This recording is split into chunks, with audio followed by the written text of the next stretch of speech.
धिक्कार असो, भ्रष्टाचारी अधिकाऱ्यांचा धिक्कार असो, भ्ष्टाचारी अधिकाऱ्यांचा धिक्कार असो। रामलीला मैदान बचाव समिती याचं असं की रामलीला मैदान चालू आहे। काही भूमाफियांनी पैशा जोरावर म्हणा किंवा राजकीय हेतूच्या जोरावर म्हणा किंवा भ्रष्टाचारी अधिकाऱ्यांच्या जोरावर म्हणा, त्यांनी 15 दिवसानंतर जाहिरात आली टेंडरची लोकमतमध्ये, आणि हे सगळं आम्हाला माहिती काढायला, माहितीचे अधिकार म्हणून आम्ही सगळे माहिती काढले। वेळोवेळी अधिकाऱ्यांना आम्ही अर्ज दिले, त्या अर्जांचा तर आम्हाला रिप्लाय आलाच नाही, पण आम्ही ज्या माहितीच्या अधिकारद्वारे माहिती काढली की बाबा हे कसं झालं, काय झालं, ॲग्रीमेंट दाखवा, त्यासाठी आम्हाला 7 महिने लागले। तब्बल 7 महिन्यानंतर 8 महिने लागलेले, 8 महिन्याच्या जवळपास। त्याच्यानंतर आम्हाला हे सगळे पुरावे भेटलेत, आणि आता त्यांचं बांधकाम तर 80% म्हणा किंवा 50% बांधकाम झालेलं आहे। पण तरी आम्ही आमच्या परीने, आमच्या समिती जी आहे, आमच्या समितीच्या परीने, आमची समिती रामलीला मैदान बचाव समिती, त्या समितीच्या ह्यानी आम्ही माननीय उच्च न्यायालयात आम्ही खटला दाखल करू व आमचं जे ग्राउंड आहे तिथं आम्ही सांस्कृतिक कार्यक्रम व्हायचे, सकाळी संध्याकाळ पोलीस भरतीचे मुले तिथे प्रॅक्टिस करायचे, सगळं बंद झालेलं आहे। सगळे बंद झालं, कारण की हा जे ग्राउंड आहे रामलीला मैदान खरा म्हणला तर तो आहे, इथं रावण दहन व्हायचं। त्या रामलीला मैदानाच्या नावामुळं याचं नाव रामलीला मैदान पडलं। तिकडचा पत्ता सांगा ना, तिकडचा पत्ता N7 सिडको। तिथं आता कशाच बांधकाम झालं?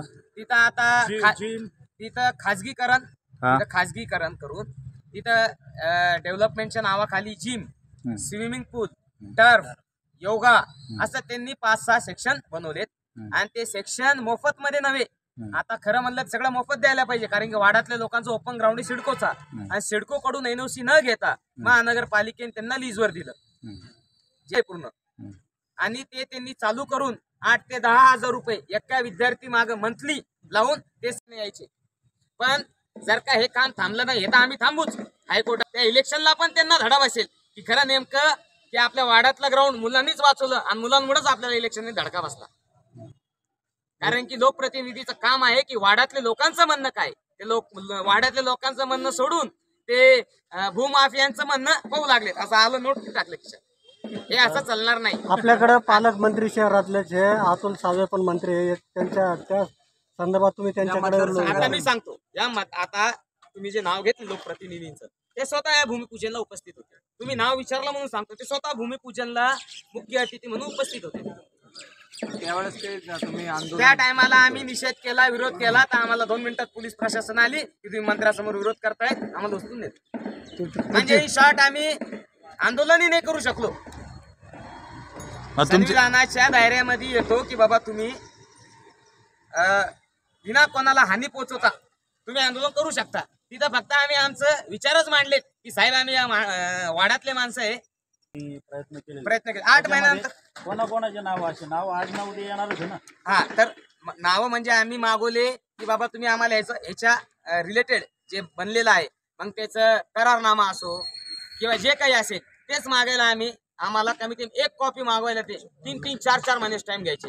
पण माहितीचा अधिकार असा म्हणतो की तुम्ही जे काही दिलेलं आहे ते तुम्हाला 2 महिन्यात, जास्तीत जास्त 3 महिने भेटला पाहिजे, पण आम्हाला हेच 8 महिन्यानंतर भेटलं। याच्यामध्ये कोणते अधिकारी, त्या अधिकाऱ्याचे नाव घ्या, कोण लोकप्रतिनिधी आहे, डेव्हलपर आहे, तुमची आता मी सांगतो अधिकारी कोणत्या मंत्रीचं नाव घ्या, तुम्हाला माहित नाही का आता मंत्री कोण आहे? नेत्यांचे नाव सांगा, नाव सांगा ना ज्याला डीजवर येतलं। बरं पुढचे इन शॉर्ट आमचं हे म्हणणं आहे, आम्ही आता पुढची भूमिका टेंडरचं सांगतो। टेंडर जे दिलं, जेव्हा त्यांना माहित पडलं की आम्ही आंदोलन करतोय, तर त्या टायमाला सिडकोच्याच एका अधिकारीने म्हणलं की बाबा आमच्याकडून यांनी NOC घेतला नाही, याचं पण आमच्याकडे पेपरमध्ये प्रिंट आहे, त्यांनी पेपरमध्ये बयान दिलेलं आहे। आता माहिती अधिकारामध्ये सिडको कॉर्पोरेशन याचा तुम्हाला खुलासा झाला? खुलासा झाला, आम्ही पेपर आमच्या उच्च न्यायालयाच्या वकिलांच्या हातात दिलेलं आहे। पुढची भूमिका काय असणार आहे? आमची पुढची भूमिका एवढीच की आम्ही उच्च न्यायालयातून आम्ही स्टे आणून होता ते ग्राउंड आम्हाला परत करा। आपलं नाव? सर्वांचे नाव माझं नाव ॲडव्होकेट रविरंजन सुनील उपाध्याय। ते अध्यक्ष जे आहेत ते आपले देवेश चंद्रेश दीक्षित, उपाध्यक्ष राजेश मोहनलाल नंद, उपाध्यक्ष अभिषेक विजय साळवे, सचिव ॲडव्होकेट रविरंजन सुनील उपाध्याय, सहसचिव यशवंत संजय तासकर, कोषाध्यक्ष विष्णू कैलास बरसे, मयूर गंगानाथ काकडे, ऋषिकेश संजय साळवे हे सदस्य आणि इतर बाकी सदस्य। Okay, thank you.